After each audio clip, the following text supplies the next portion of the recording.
Now, moving on to something else altogether. Now, Pete, while we're all just chilling around the office this afternoon, bemoaning the state of Australian cricket, I believe you caught up with a couple of legends. You bet, Charlie. Throw me in the mix with John Farnham and Lionel Richie, and the star power goes through the roof.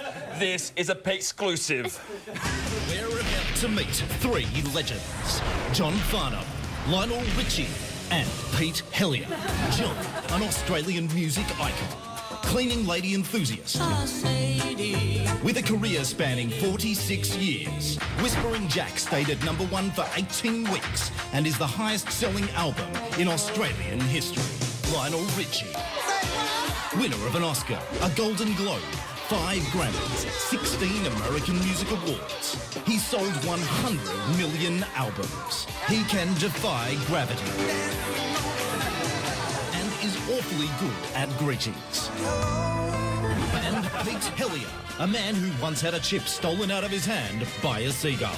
Two have announced they are uniting in what promises to be a concert event like no other, co-headlining a massive tour. And Chipless Pete spoke to Richie and Farnsey earlier today. Lionel Richie, John Farnham, this tour is going to be massive. Lionel, what can Aussie fans expect? Just pandemonium. Are you kidding me? The two of us on stage? Are you kidding me? What are you saying?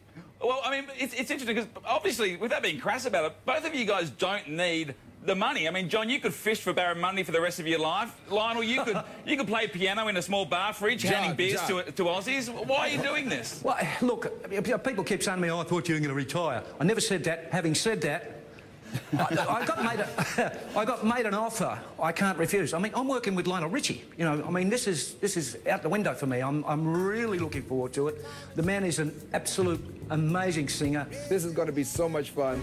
The energy level on stage that John puts out is ridiculous. And I think right now, I'm not worried about the two of us. I'm worried about how exhausted is the crowd going to be when we finish the show.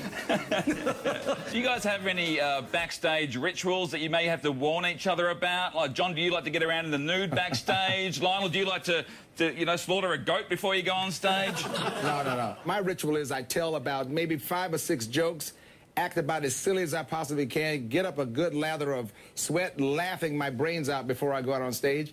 That's my warm-up, and then I go out and do the show. Wow. John, what do you like? We have a small shot of just rough brandy, not cognac, just a rough brandy.